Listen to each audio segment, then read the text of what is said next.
Tech Sounds presenta Territorio Negocios.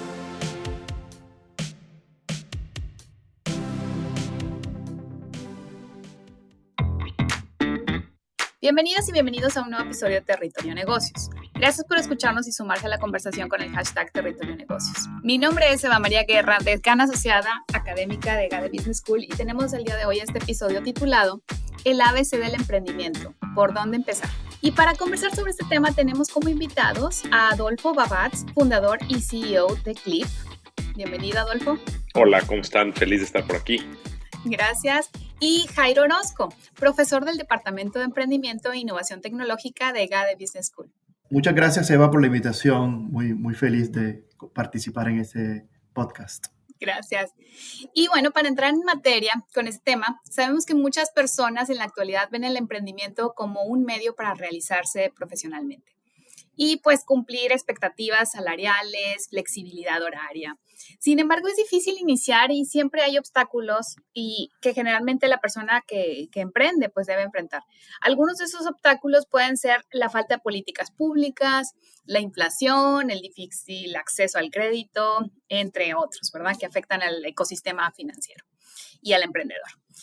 Y pues según el Global Entrepreneurship Monitor, GEM, ahora es más difícil abrir un negocio que hace, por ejemplo, un par de años. Por lo tanto, en este episodio pues nos queremos centrar en conversar sobre cómo se forma esa trayectoria de un emprendedor o emprendedora y especialmente cómo ocurre, cómo se va perfilando desde las primeras etapas. Así que me gustaría iniciar contigo, Jairo, porque en este último reporte de GEM del 2023, pues se habla de que 4 de cada 5 emprendedores señalan que su principal motivación para emprender, por ejemplo, es ganarse la vida. Mientras que 2 de cada 3, que es para marcar una diferencia en el mundo, como mucho más visionarios, y otra mitad para continuar una tradición familiar. ¿Qué tanto influye este tipo de motivación para emprender en la gestación y el desarrollo de un emprendimiento? ¿Por qué es importante preguntarse este motivo, esta razón de por qué se quiere emprender? Sí, es una pregunta súper interesante, dado todo el contexto que has dado sobre el entorno que existe para crear empresas en la actualidad, que cada vez, digamos que, aunque hay más herramientas, hay mejores políticas, es mucho más difícil por el entorno cambiante. Cuando hablamos de las motivaciones y cómo estas influyen de forma muy relevante en el tipo de empresas que se creen. Cuando en general, o la mayor parte de las veces, cuando un emprendedor quiere, su motivación es ganarse la vida, normalmente el tipo de emprendimientos que se crean son emprendimientos que es de fácil hacerle, de fácil entrar, o sea, no tiene barreras de entrada. Quizás son emprendimientos transitorios mientras la persona consigue otra fuente de ingreso mejor. No tienen normalmente una innovación inherente al proceso empresarial y eso hace que también tampoco tengan un crecimiento rápido o logren generar más de 1 o 2 empleos. Esa digamos que es una característica. Obviamente eso tampoco le genera mucho impacto en la economía. Igual estos emprendedores resuelven problemáticas muy específicas del común de las personas, pero también son problemáticas que también tienen mucha solución, es decir, tienen mucha competencia. Y por eso este tipo de motivaciones lleva a negocios o emprendimientos que no son tan competitivos y pueden, digamos que, fácilmente terminarse.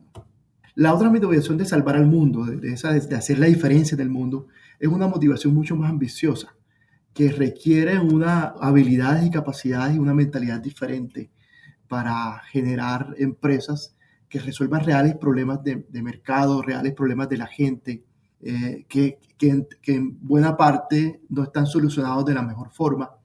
Este tipo de emprendimientos también tienen un riesgo de fallar en el corto plazo.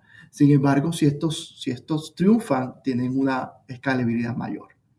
Entonces, esta motivación también implica que tenga un conocimiento, el emprendedor tenga mejores competencias innovadoras, sea capaz de formar un equipo de liderazgo, etc. Entonces, vean la diferencia. Este tipo de emprendimientos, como tienen potencial de generar más empleo, tienen un mayor spillover en toda la economía.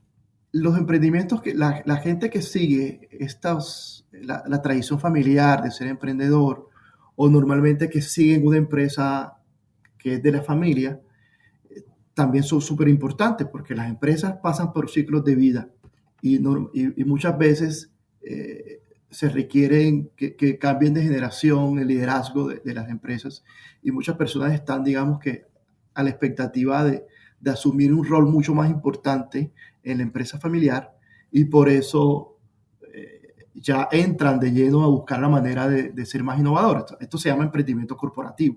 Entonces, entra a la empresa como familia, como hijo, heredero, y ahí tiene que buscar la manera de darle un nuevo ciclo a la empresa a través de la innovación, a través de la gestión de nuevas ideas, a través de la búsqueda de nuevos mercados y nuevas formas de cumplir el propósito de la organización. Este tipo de motivaciones también impulsan, sus resultados impulsan también al crecimiento y al desarrollo social y económico de los países. En resumen, lo importante es ir más allá de ganarse la vida siendo emprendedor, sino también buscar diferencias y mantener empresas establecidas si tenemos empresas familiares, si pertenecemos a empresas familiares. Gracias, Jairo. Y bueno, este es un panorama muy completo sobre algunos de los tipos de motivaciones, ya sea continuar el negocio familiar, la tradición o generar nuevas ideas para salvar al mundo. Y me quiero centrar en esta parte de que la semilla del emprendimiento, pues muchas veces se genera con una buena idea de negocio. Pero para emprender no basta con tener una idea, hay que evaluarlas, contrastarlas, validar, planificar. Y quisiera pasar aquí con la pregunta para Adolfo, que nos platiques qué consejos les puede dar a los emprendedores para evaluar su idea antes de ponerla en práctica, o si nos pudieras comentar un poco de tu experiencia, cómo surge Clip. Sí, sí, sin duda. Gracias, Eva. Mira, nada más para comentar un poquito en el punto anterior, en el segundo punto, que es de acuerdo a esta encuesta, que es el de que contestan que es para cambiar el mundo, ahí creo que como en muchas de las encuestas vas a tener la respuesta dependiendo de la pregunta. Y la pregunta está mal hecha, porque eso no es cierto. Los emprendedores de alto impacto, la enorme mayoría de los emprendedores de alto impacto, hay un componente idealista, sí hay un componente idealista, pero sobre todo hay una cosa que en inglés llaman el chip on your shoulder. Hay algo que tú quieres hacer, hay algo que tú quieres lograr. Puede ser independencia de tiempo, puede ser independencia financiera, puede ser tratar de impresionar a alguien de tu pasado. Normalmente son cosas que tienen que ver con temas de tu infancia, de tu vida temprana, de tu vida familiar, lo que influyen en que tú empieces un emprendimiento de alto impacto. No, cambiar el mundo es la retórica que se ha puesto en boca de todos porque es lo que conviene desde el punto de vista de relaciones públicas, pero no es cierto. Eso no es cierto. Los que emprendemos empresas de alto impacto como Clip, por ejemplo, hay un componente idealista, sí, porque sin ese componente idealista no lo puedes lograr, pero sobre todo hay un componente muy, muy personal, que eso es lo que hace que tengas el drive y el empuje para pasar todo lo que tienes que pasar y que lograr. Y como bien dice Jairo, estas son las empresas que generan más impacto en nuestro país. Desafortunadamente, mucho del emprendimiento es para ganarse la vida, como bien lo menciona Jairo, y algunos logran sobrevivir la etapa de ganarse la vida para ser empresas grandes, son los menos casos. El otro caso, el de las empresas familiares, la primera generación, dice, no es el dicho, la primera generación la construye, la segunda generación la crece y la tercera generación la destruye. Excepto que en el caso de México tenemos un magnífico sistema monopólico en muchos sectores de la economía que logra que la tercera generación siga. Entonces en general son empresas que no generan tanto valor para la economía. Y nos faltan muchos más de esa segunda categoría de emprendimiento de alto impacto, que es lo que vemos en las economías desarrolladas del mundo, ¿no? Entonces, ahí creo que hay en esta encuesta que mencionas, creo que hay la forma en la que se hace la pregunta está condicionando la respuesta y no nos da un insight real de por qué los emprendedores de alto impacto empiezan una compañía. Dicho eso, yo te voy a contar la historia de por qué empecé Clip. Yo trabajaba en PayPal, fui el empleado número 3 para América Latina, yo vivía en California en ese entonces. Teníamos un producto muy similar adentro de PayPal que desarrollamos junto con el equipo de Mobile y el equipo de América Latina. Perdón, un producto muy similar a lo que es Clip. Lo probamos en Cancún, esto fue en 2008, 2009, que era aceptación de tarjetas en un iPhone, ¿no? El iPhone todavía era cerrado en esa época, no había App Store. Y fue un éxito en las pruebas que hicimos. Sin embargo, yo no lo supe vender bien internamente. Yo era mi primera vez en pagos. El producto ya se archivó y como un año y medio después salió Square en Estados Unidos. Y vimos cómo Square salía y el Square vale hoy no sé cuánto, 60, 70 o billones de dólares, no sé, una fortuna. Y a partir de ahí me quedó obviamente el gusanito de decir, bueno, ya teníamos esto. Vi cómo funcionaba, ¿no? En México, al punto de la idea, lo que tú dices, no es nada más la idea, sino tener eventualmente un plan de ejecución y un plan para hacer dinero. Y para mí, en lo personal, ¿qué me llevó? Yo tenía un muy buen trabajo, yo viví en California y más, ¿qué me llevó a salirme de PayPal? Yo en PayPal descubrí que a mí lo que me gustaba era hacer productos, hacer nuevos productos y diseñar nuevos productos. Esa fue mi gran pasión. Obviamente en un corporativo tienes un montón de ventajas, pero desarrollar cosas nuevas es más difícil porque ya estás en un modelo de negocio con una cierta estructura. Entonces desarrollar algo nuevo por obvias razones es mucho más difícil. Entonces esa fue una motivación y la segunda fue un tema de libertad. Yo crecí en un hogar sumamente estricto.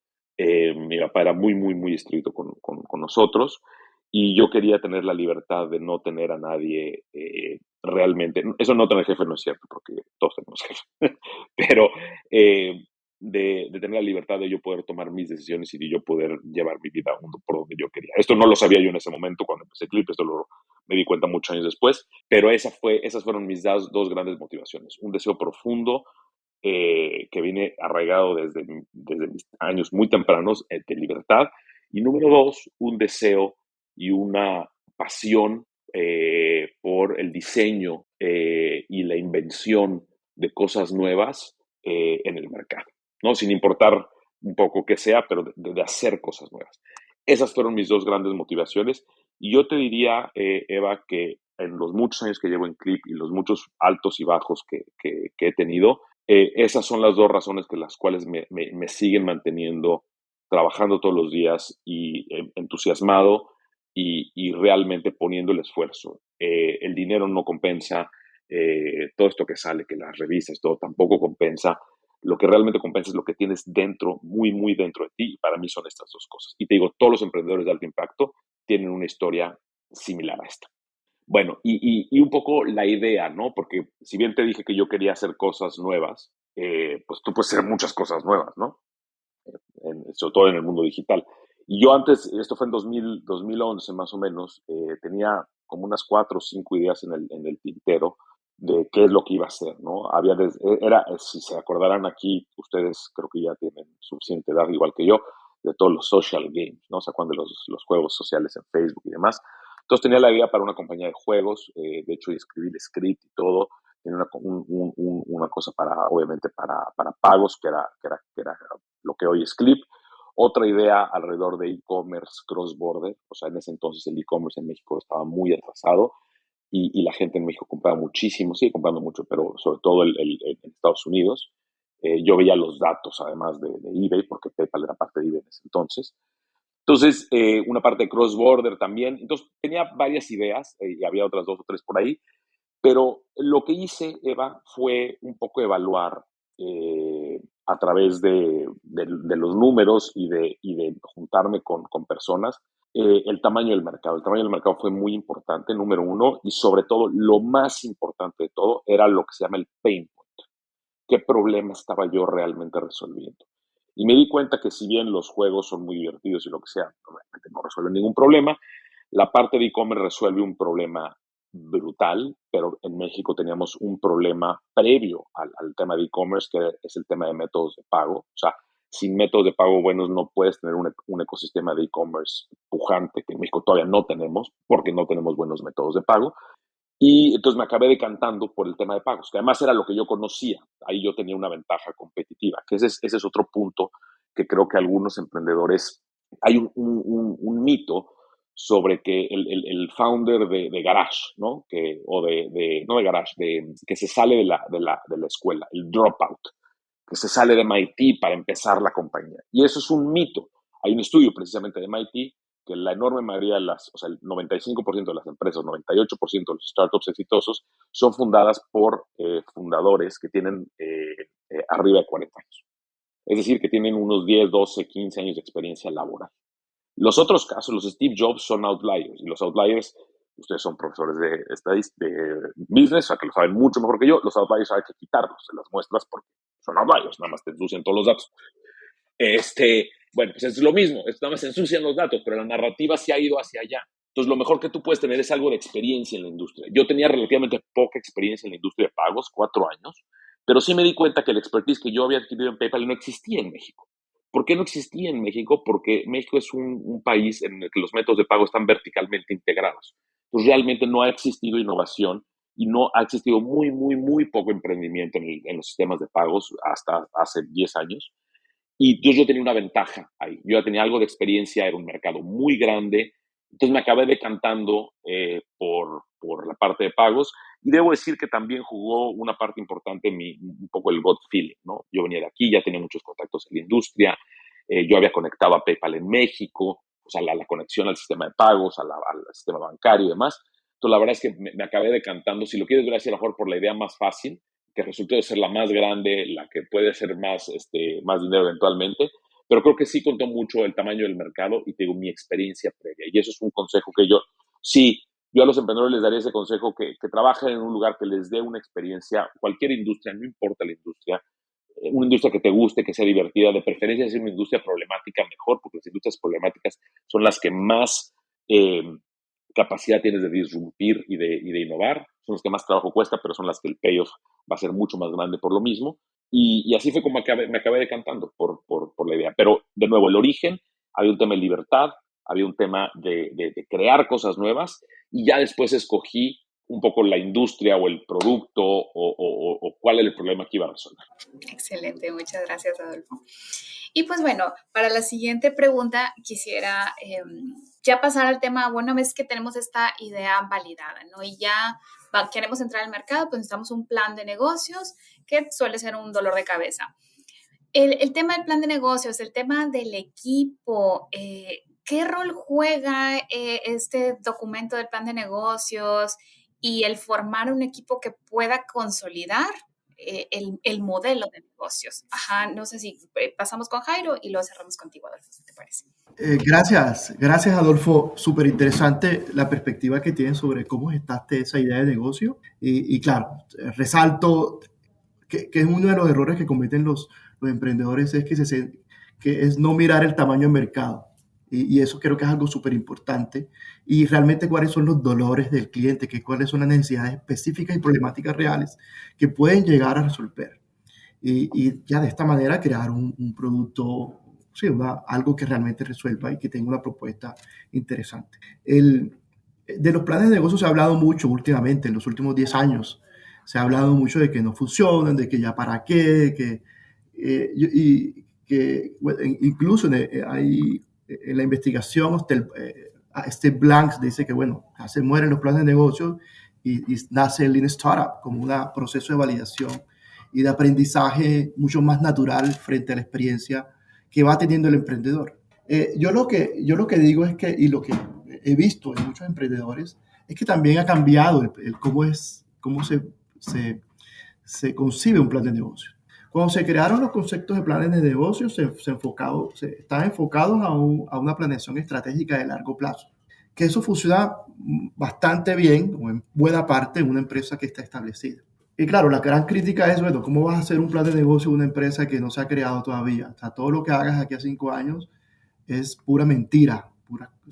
Esos son supuestos que no van a suceder. Y luego se comenzó a trabajar, bueno, la idea, y tú validas, y tú vendes, y tú vas creando poco a poco.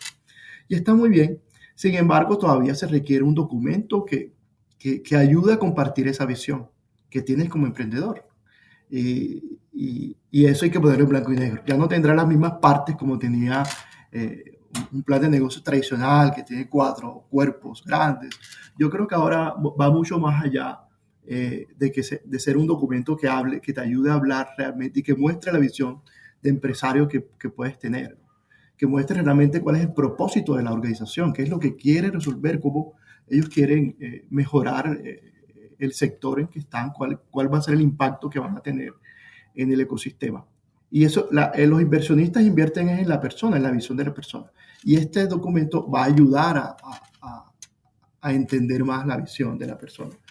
Ahí los emprendedores, después de que tienen su idea y comienzan a vincular personas, también requieren de un documento que les ayude a venderse como empresa. O sea, decir, vamos a buscar yo le muestro un brief de mi empresa, de mi startup, a un empleado potencial y lo puedo convencer, me puede ayudar a convencer. Hay muchas cosas, por ejemplo, Sequoia Capital dice que los planes de negocio estrictamente, bueno, o pueden llegar a mostrar el propósito de la empresa, cuál es realmente la problemática, cuáles son los trabajos que se le hacen al cliente, cuáles son las soluciones que practica. O sea, ese momento eureka, sí, el punto de quiebre del emprendimiento. ¿Por qué? O sea, porque el timing es súper importante, explicar por qué ese negocio no se había desarrollado antes y sí se puede crear ahora. Obviamente, ya lo había mencionado Adolfo, el potencial de mercado. Eso es súper interesante, que tengas un mercado que pueda servir para crecer. ¿Qué alternativas existen actualmente? ¿Qué competencias hay?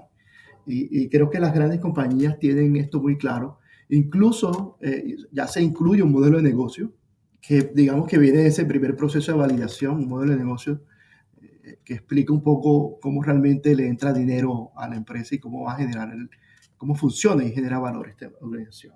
Y bueno, las finanzas. No necesariamente tiene una proyección a 10 años, pero sí unos números que muestren que la empresa va a tener mercado. Yo he escuchado a algunos emprendedores que también hacen diversos escenarios y esos escenarios van cambiando de acuerdo con los recursos que van consiguiendo en el camino. Y obviamente todo esto va a estar soportado un equipo de trabajo que va a lograr que esa visión que tienen la organización, la startup, el emprendimiento, esa visión se cohesione y se cumpla.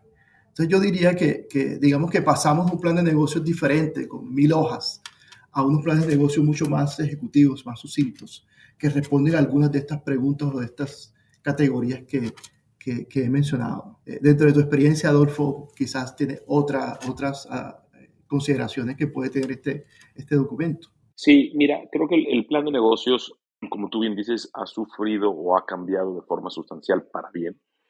Yo creo que hay como todo en la vida, ¿no? Para distintas etapas hay distintas necesidades.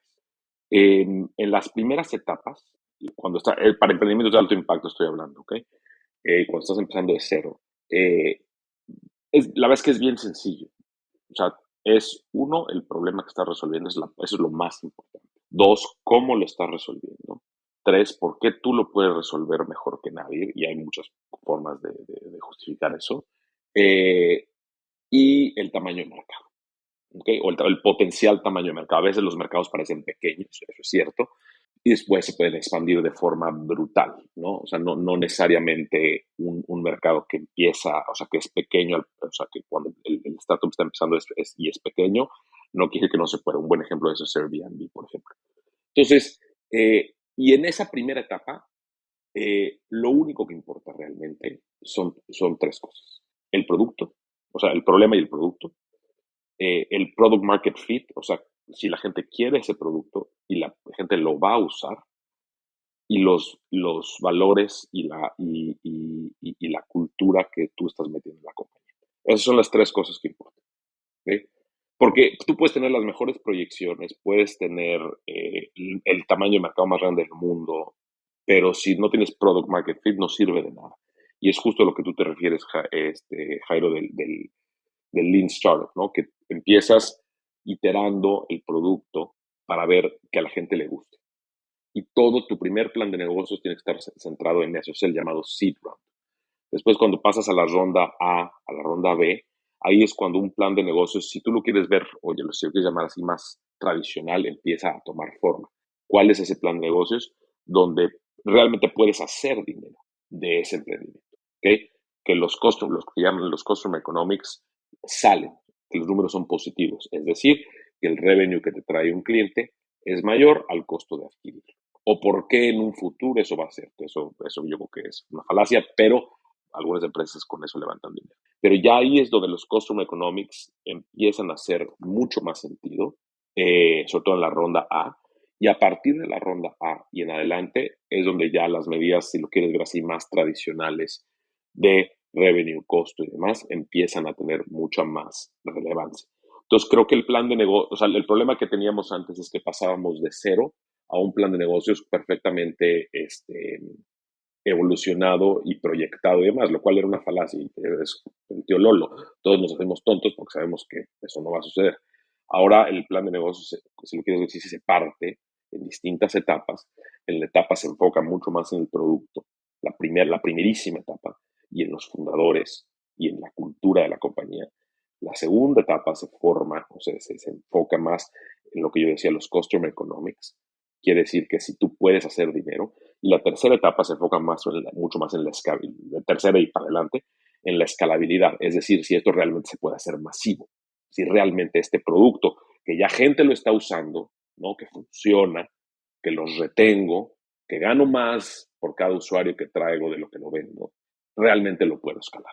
Y son 3 etapas muy distintas, tanto en el plan de negocio como en los skills que se requiere del equipo, como el tipo de gente que vas a traer. Pero al fin y al cabo, la base es lo que yo mencionaba, el problema que solucionas, que también lo solucionas, y la cultura y los valores que le estás imprimiendo a la compañía desde el primer momento.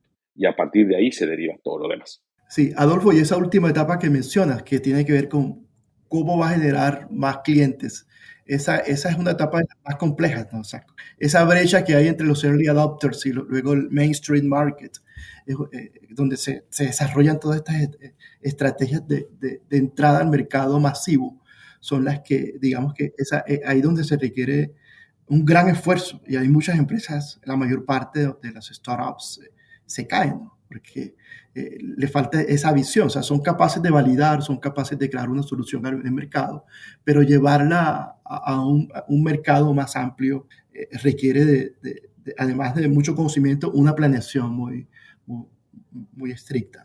En efecto, mira, el tema de la escalabilidad es complicado. Entonces, a los corporativos, ¿qué les pasa?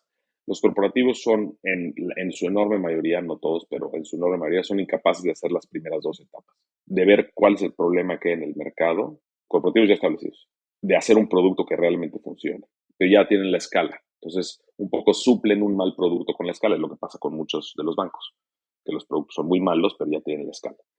Los startups, como tú bien mencionas, les pasa el opuesto. Tienen el producto, tienen un product market fit, podrían hacer dinero a un nivel grande, a escala, pero la distribución es lo que los mata. Y en efecto, es lo que mencionaba, requiere un tipo de skills y un tipo de, así como tienes que iterar en la primera etapa del negocio el producto, tienes que iterar el producto para que realmente resuelva el problema de forma adecuada, o el problema que tú estás pensando. A lo mejor cambias el problema, pero bueno, el problema que tú estás tratando de resolver lo resuelve el producto. En esta etapa de la escalabilidad, tienes que buscar la distribución y tienes que iterar el modelo de negocio en la distribución. En Clip eso nos tomó 2 o 3 años, el tema de distribución, el tema de iterar la distribución. Y eso fue el gran secreto o la gran ventaja que tuvimos fue justamente eso, que iteramos muchísimo sobre la distribución y le pegamos. Entonces, y muchas empresas o sea, eBay fue lo mismo, PayPal fue lo mismo, Amazon fue lo mismo. O sea, hay muchas compañías que el tema, como tú bien dices, quedan atoradas en el tema de la distribución. ¿Por qué? Porque ya iteraron en la primera, pero en la segunda también tienes que iterar. En distribuir también tienes que iterar y muchas veces esa iteración de distribución la tienes que embedir en el producto.